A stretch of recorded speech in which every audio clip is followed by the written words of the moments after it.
Friday evening.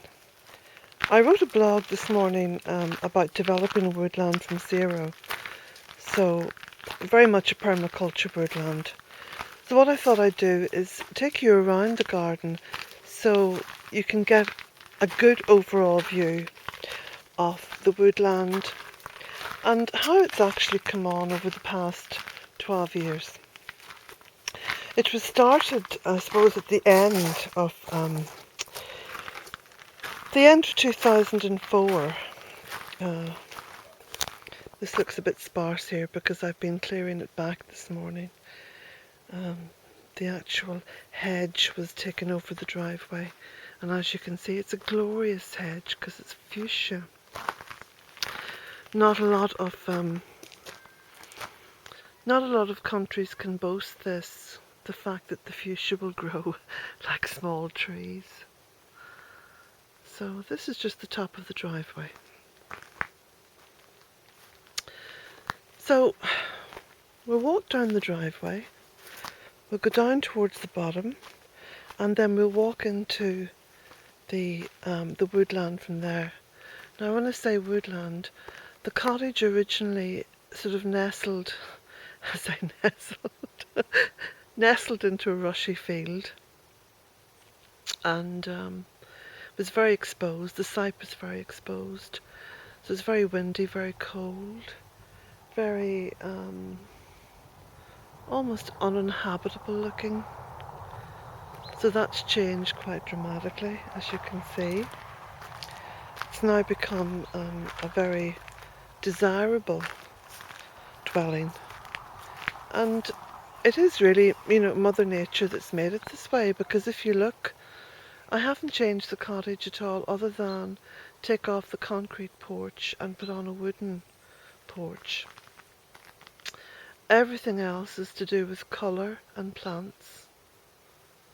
And of course when you bring the planting in, you also bring in the wildlife. So everything to do with planting out Bealtaine Cottage is about creating sustainable habitat for wildlife, which is immensely important because we are living more and more in a very monocultured earth.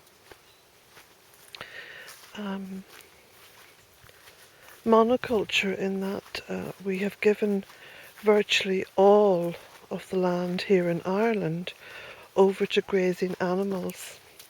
Now, I personally don't eat meat, and I try very hard not to eat any animal byproducts like dairy, so I'm endeavouring to be vegan.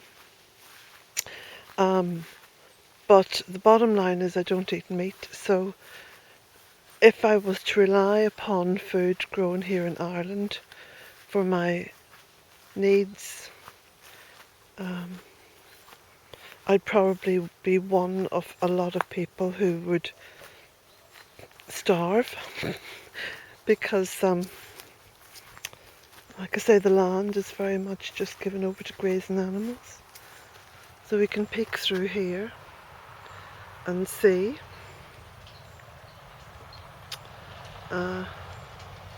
This is just grass and rushes, and it's there for cows.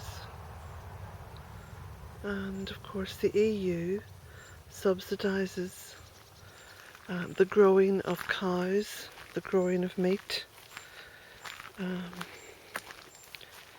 So it's become a monoculture because it's so subsidised. Jack? Jack? Jack thinks it's okay to go out onto the road, which of course it's not. Jack! Come here!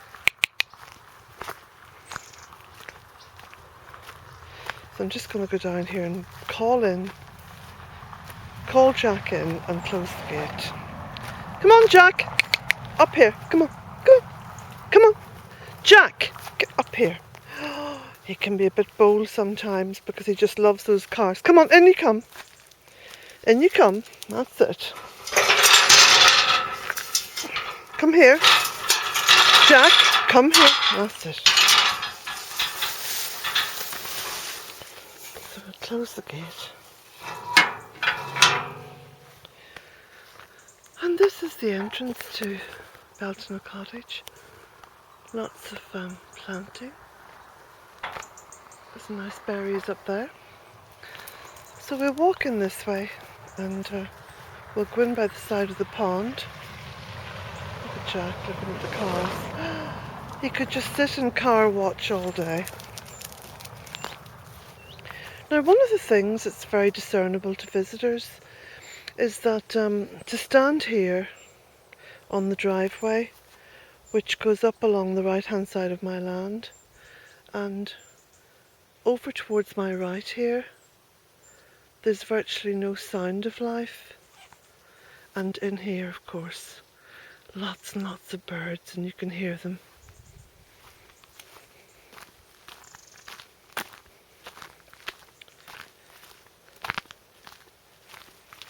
Jack knows where we're going. Okay. So, this is the entrance to the woodland. Let's swing round this way. Now, what's happened over the 12 years as trees have got bigger and the shrubs have grown bigger as well, is that the paths have become woodland paths. So they actually require very little maintenance. I used to have to mow them every week. Now it's about 4 or 5 times just during the summer. A lot of people, when they're planting a woodland, what they do is they just plant trees. But you can see here there's lots and lots of shrubs. The shrubs are very important because what you're doing is you're creating different levels of canopy. So you have the top canopy, and then you have the middle canopy, and then the lower, and then sometimes the ground canopy as well, depending on what you plant. So this is what makes growing a woodland much easier than one would imagine to begin with, because whatever you plant is going to cast shade, you see, and it's all about shading the earth. And in shading the earth you begin to change the very dynamics of the soil and of the habitat. And you can get a very good idea of that just looking at these two paths. The path on the left is still in transition. The path on the right has actually transited to a woodland path. So we'll go down this way. The shrubs I've planted, it's just anything and everything. I'm not particularly fussy about what I plant, because I don't think that we can afford to be fussy at this stage in the absolute disaster that we have created as a human race on this earth. I've said it before, plant like your life depends upon it, because it does. I certainly feel that my life depends upon the planting. And I noticed that in particular, you know, this week and last week, when we had a bit of a heat wave, and the air in the woodlands was measurably cooler.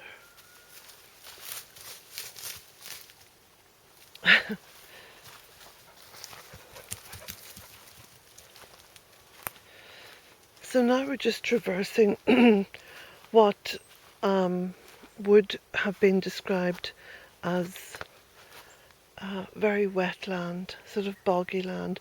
Not quite bog, because bog is something different, but very wet, boggy land. Some of the shrubs that I've planted vary from dogwoods that you see here, fuchsia, hypericum, spirea, different kinds of grasses, different kinds of dogwoods even. There's a variegated dogwood, all from cuttings. There was no way I could have afforded to have planted out any of this by visiting the garden centres. I mean, I have a little bit more money now to spend on plants, but in terms of back then, it was a very, very limited budget. So there's bamboo, Just about everything going on here. Now this is right beside the road as well, so you're going to hear the cars. But as we go up through the gardens, we move away from the road.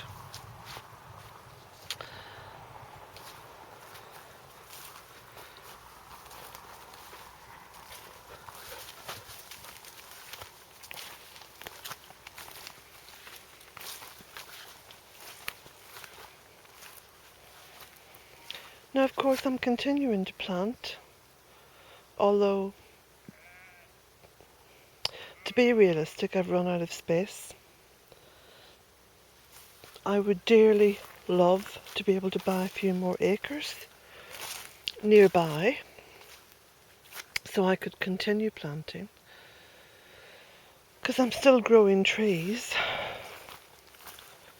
but I don't think that's going to be possible, really. The jack growing about in the path.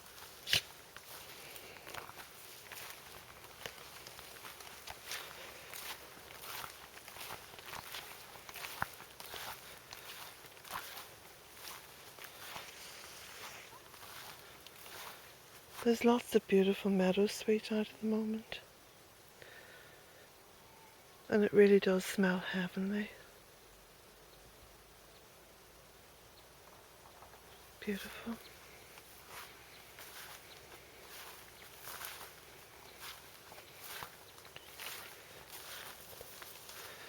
We're still kind of skirting the edge of the woodland. We'll get up here now, and we're sort of in the woodland proper. The light has changed, it's much more shady, much cooler, and you can see the actual earth is changing underneath me.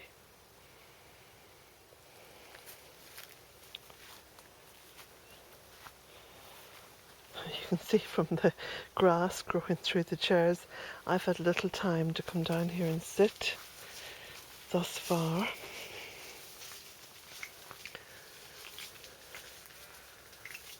This is a wild cherry tree, underplanted here with blackcurrant. You can see the blackcurrants.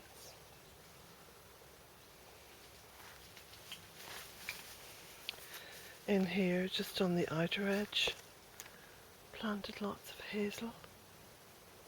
They're still small trees, they've just come through the sort of lower canopy of brambles. This is a beautiful oak. That's where we've come up from. Green beech and willow. Lots of ash, lime, green dogwood, that's called Flabby Romera. Different kinds of willow. More ash trees. Ribes, that's flowering currant.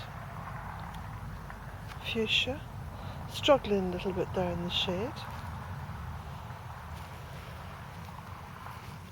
Come down to this top end of the lower pond, and then we'll go back up and cross over.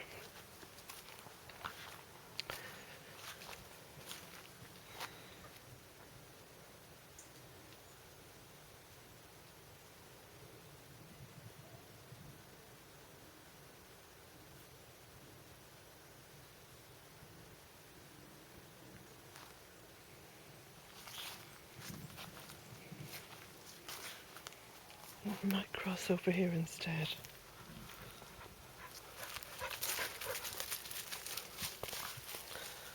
That's the water running through into the lower pond. It's very quiet this evening.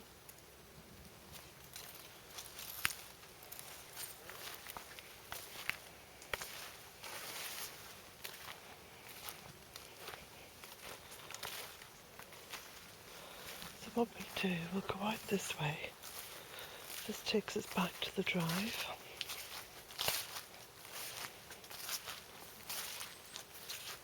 Schooner Manicata.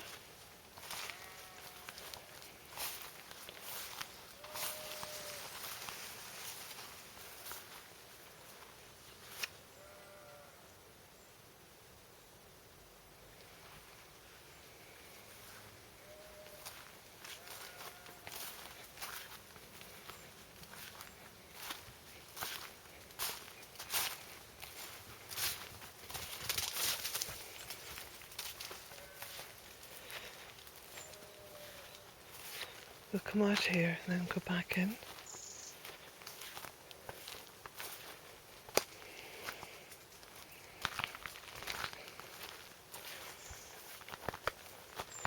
And this, as Robert Frost said, is where the paths diverge. But again, you can see, you can get a very good understanding now of how the path, which for many years was a mown grass path, has changed into this woodland path. It's all to do with shading, leaf drop and wood. Because of course any time that I cut wood, and especially in the past because the lawn was so wet, what I did a little kind of chop and drop sort of paths, if you like, of wood. So that also helped to change that kind of dynamic down there in the soil.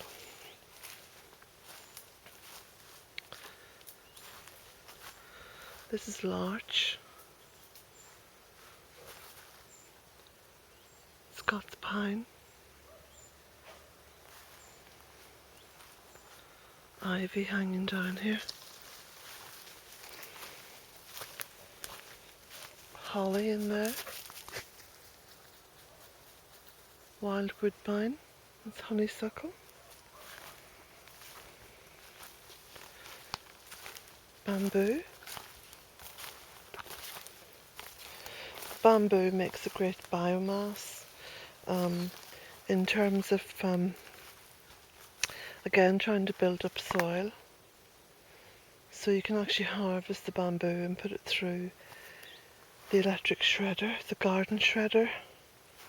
And then what you have then from that you can take out and layer up onto the earth, and that will help to create soil and build health.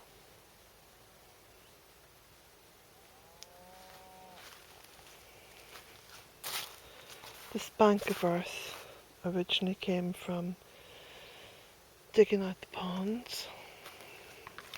There's actually two banks, this one and the one further up there. So you can see where I've been chopping back fuchsia. I leave the wood on the side of the paths, and as the winter progresses then I can come down and collect it, and it all goes into the wood pile in the barn.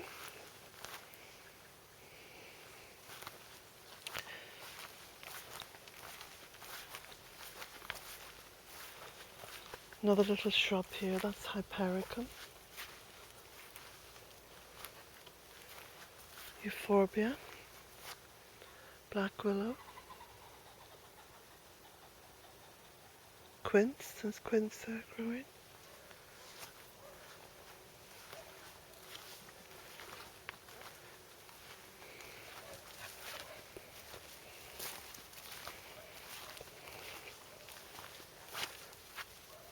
And overhead, that's fuchsia.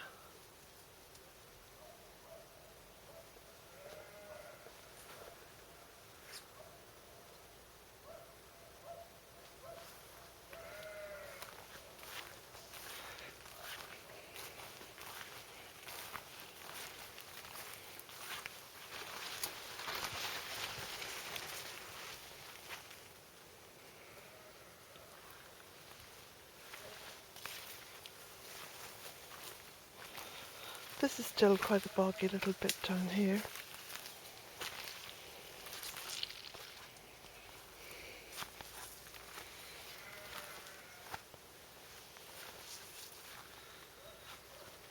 More fuchsia. Beautiful, isn't it?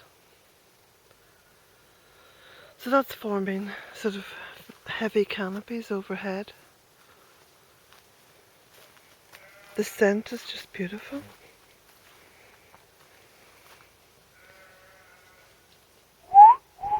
Jack?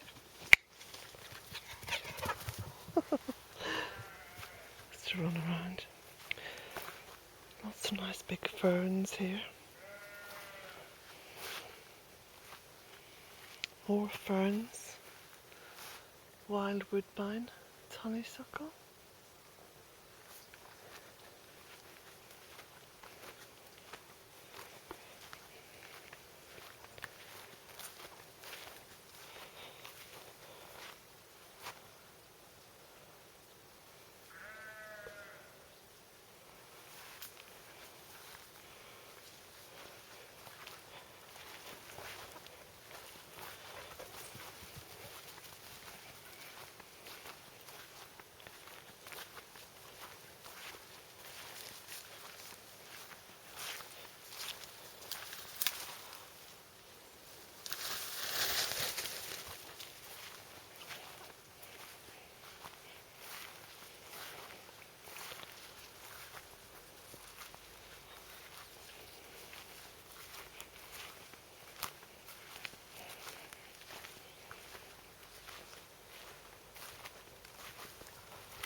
field maple.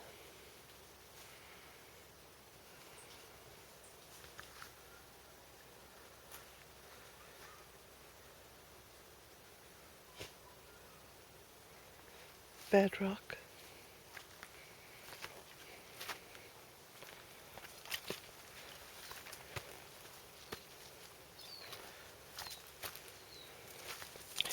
You can see what I mean by the chop and drop. I did this a few months ago. It does help to create that woodland floor effect and also to build up the soil, make the paths a little bit more dry.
Jack?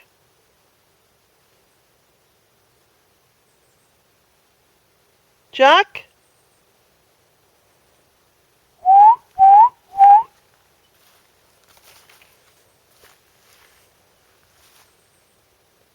Jack?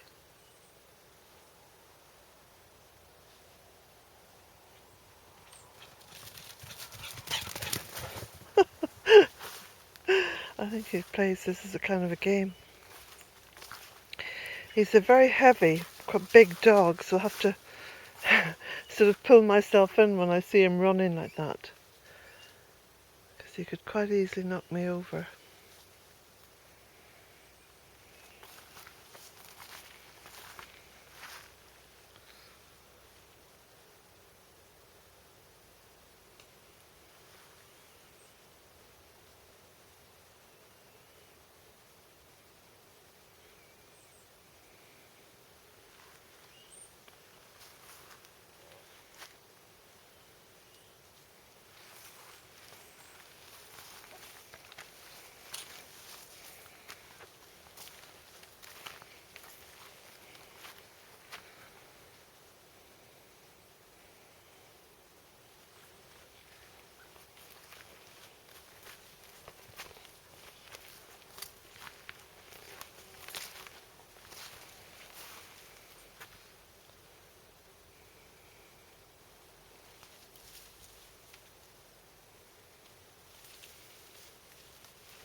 This is the last of my homemade compost, which I've been wheelbarrowing over to the front of the cottage to make those new beds.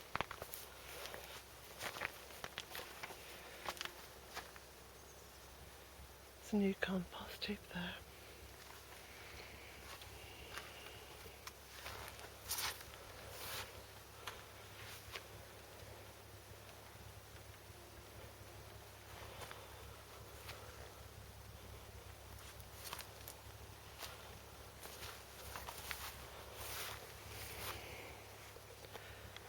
Another bumper harvest of black currants. I save as many as I can and use as many as I can, but there's always plenty here for the birds.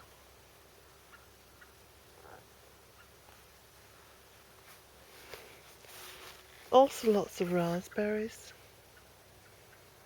and they're delicious.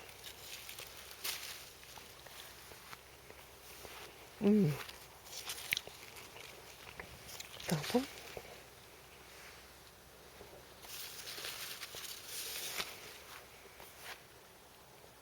Lots in there.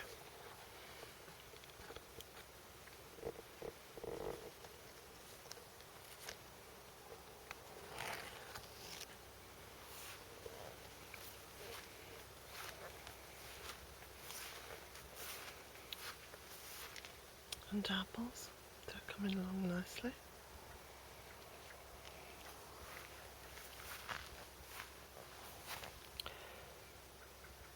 That looks like a nice crop of coriander or cumin. I think it's cumin actually. It smells like cumin.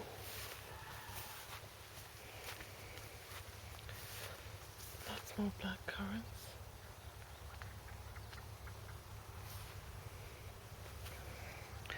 Those of you who follow the website will know that, of course, virtually all the black currants here are just grown from cuttings.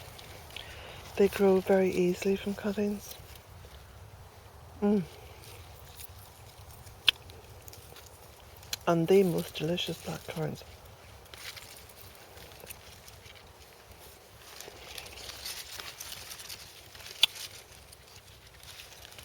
Incredible, aren't they? They're just dropping off the branches at the moment.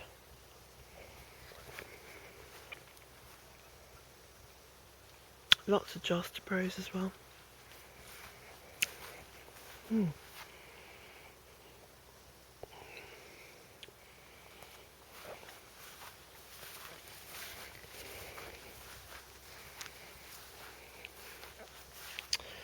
Take it down here actually, because there's some nice pears.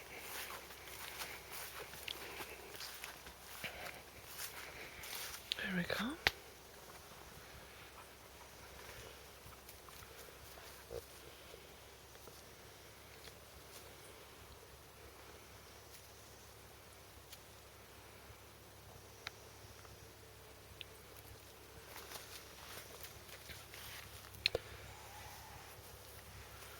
There's also some nice plums on here. Try to get up to them this year. I don't always get time to do all the pruning that should be done. As you know, this is a one-woman show. But producing the food is important. Because even if I don't get round to it, there's lots of birds and small mammals that enjoy it. And why shouldn't they? I quite often read comments, where people say, oh, the birds have got all my black currants this year. And I always reply with the same thing, plant more.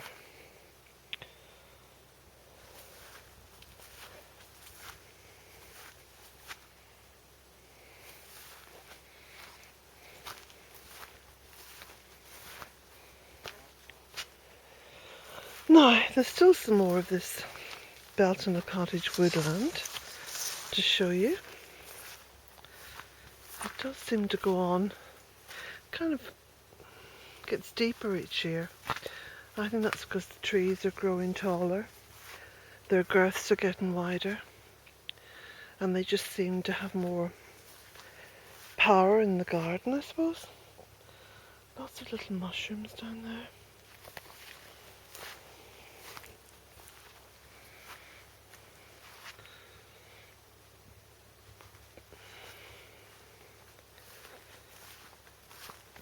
Little hawthorn, a melantia, lime trees, cherry, Sitka spruce, copper beech,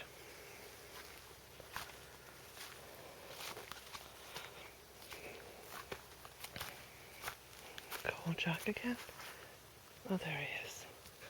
Good boy, Jack. Now you know where we're going. Come on. This is a new path I've made up towards the stone circle.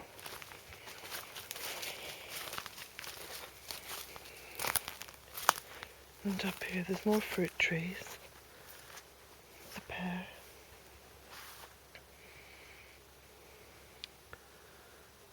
Tall willow. Sycamore. There's a little walnut tree just coming on in there. This, of course, you know. This is my stone circle. Oh, birds flying out everywhere.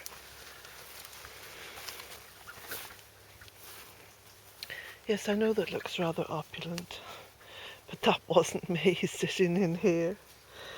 I had a visitor the other day who decided to come up and spend some time in the stone circle, which she did,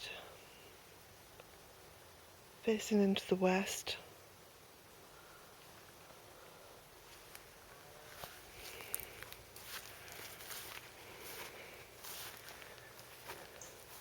So in total, I've planted over 1,000 trees and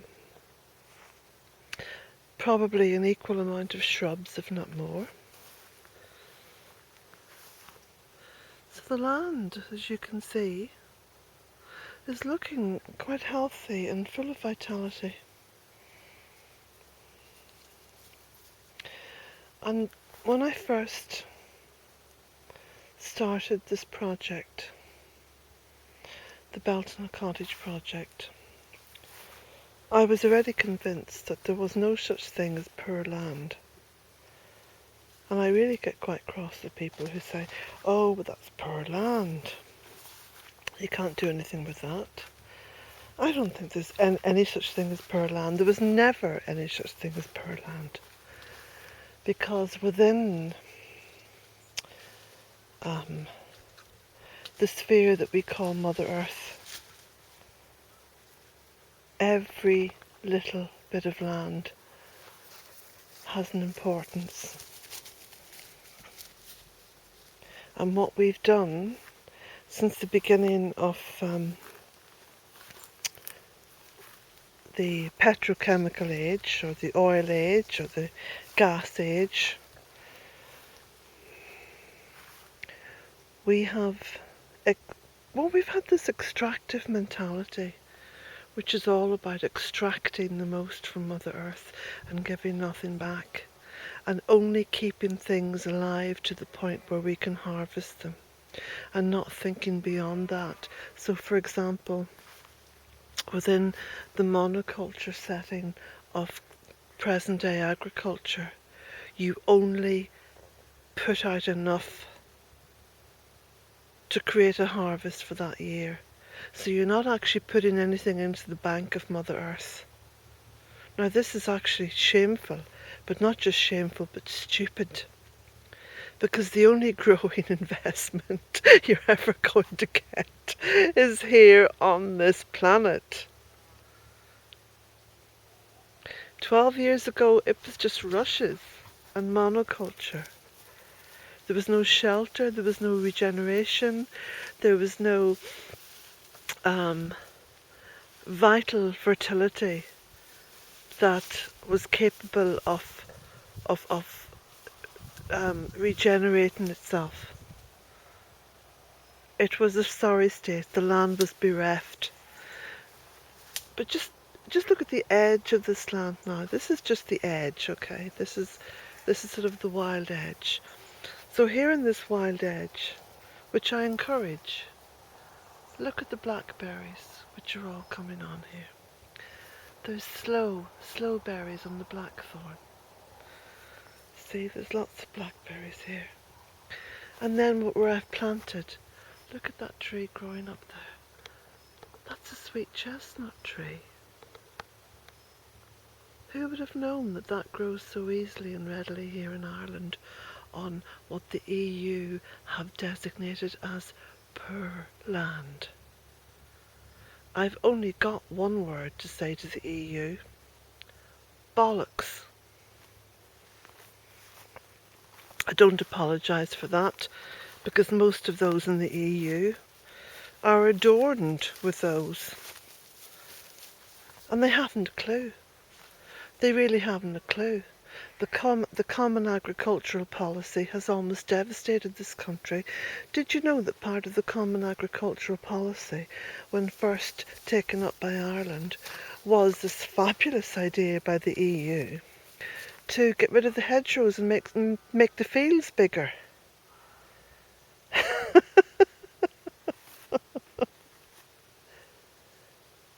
How stupid was that?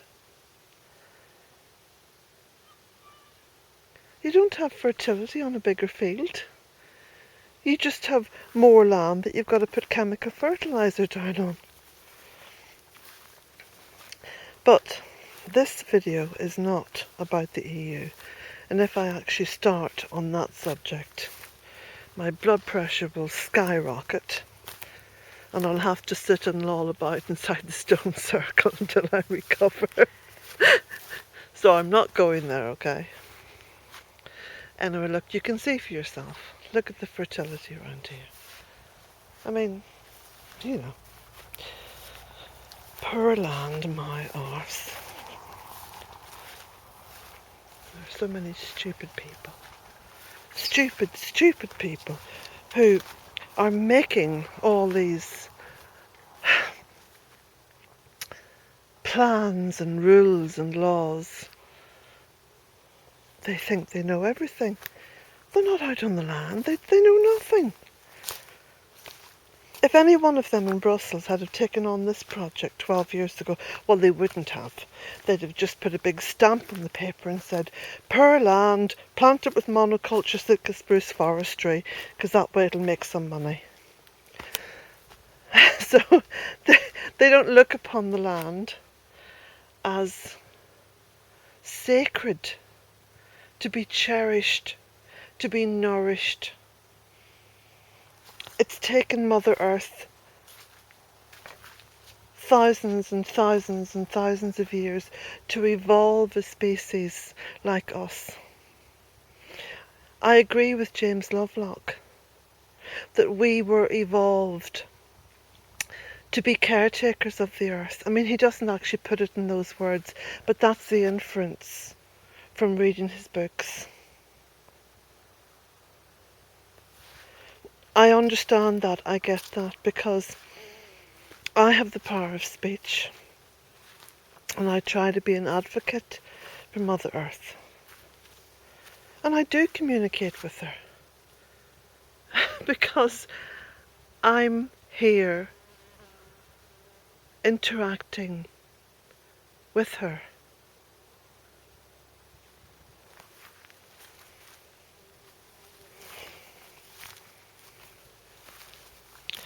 This is bedrock. Look how close to the surface it is. And look what's growing on the bedrock. Oh, that beautiful cotoneaster. Willow. Cherry. Lavender. Willow. Fuchsia. Dogwood. Rubus. And all these little plants and all the little beds that I've made. And all the bees.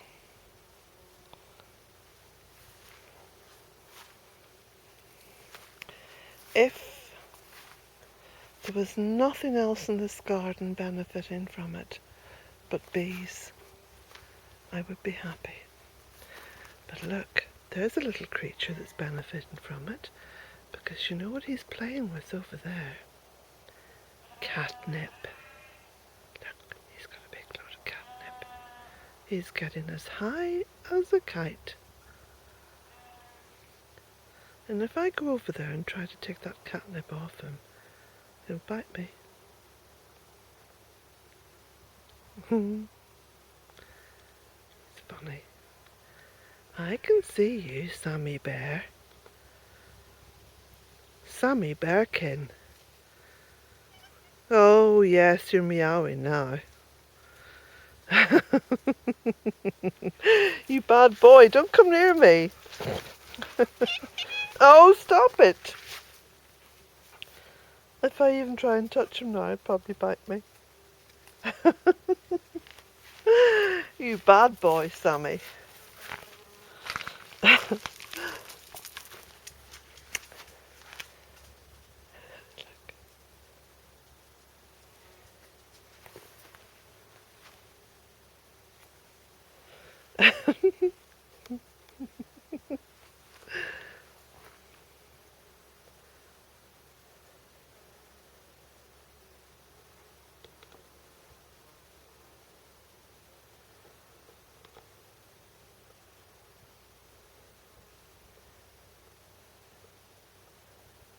He's only cleaning himself now because he's high.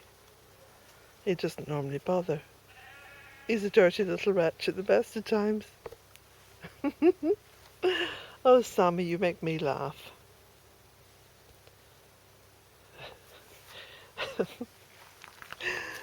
So, we'll walk round.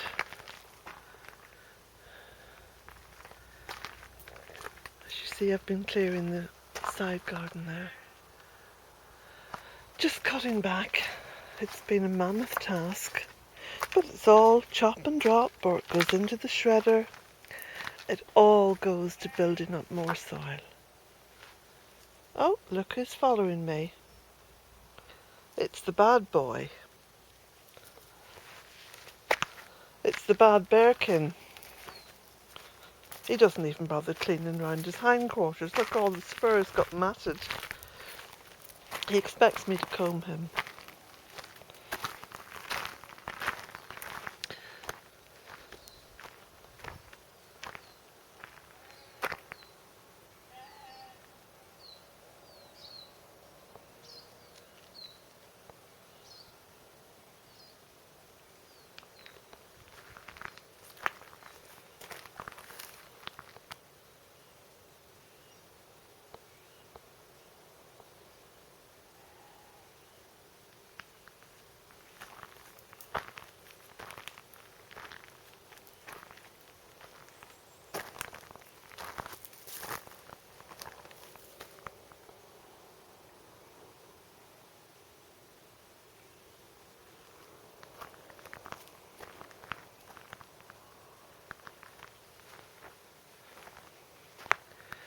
This is the new gravel bed. As you can see, it's about 12 foot long, and it's about 18 inches or 2 foot wide. Oh, each end is more narrow. And I'm just putting homemade compost onto the gravel, holding it back with stones and wood. Big log there. And planting in various flowers and plants and ferns, stuff that I've grown.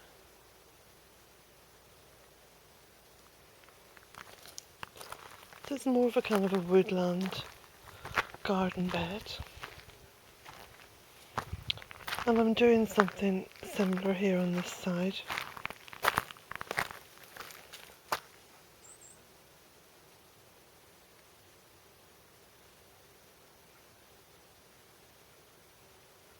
Now you can see he's out of his tiny mind.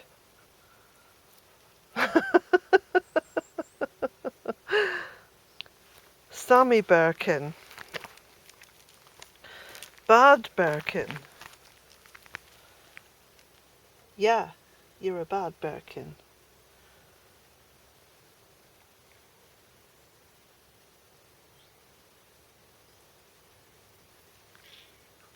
Don't meow at me.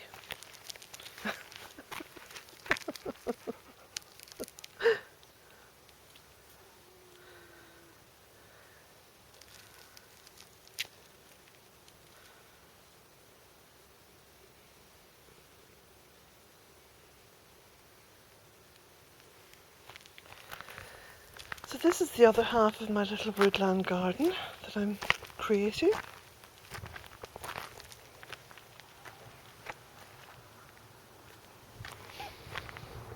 Find that beautiful feather on the beach. And this is an old piece of bog oak.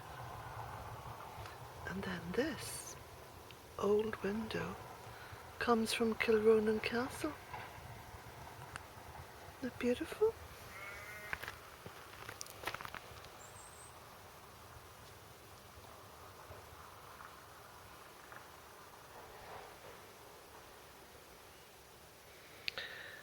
So, that's it. That's my woodland garden. My woodland. Hope you've enjoyed this little tour. I'd appreciate it if you went on to the website. And if you want to support Bealtaine Cottage, because it is my only form of income, please subscribe to Bealtaine Cottage Good Life. There's 2 blogs, there's 2 websites. There's bealtainecottage.com, which is where I put up many of my blogs. I'm still blogging there. And if you click on the link at the top of that page where it says Bealtaine Cottage Good Life, you can go on there and subscribe. It's only €12 per year, and it does afford me an income because I'm still mortgaged up to the hilt. Continue paying that mortgage for another 6 years until I'm 67, by which time I should have a little pension.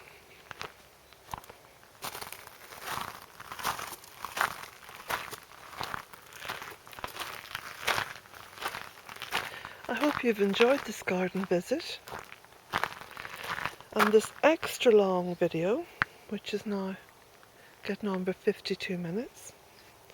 It's going to take me quite some time to upload.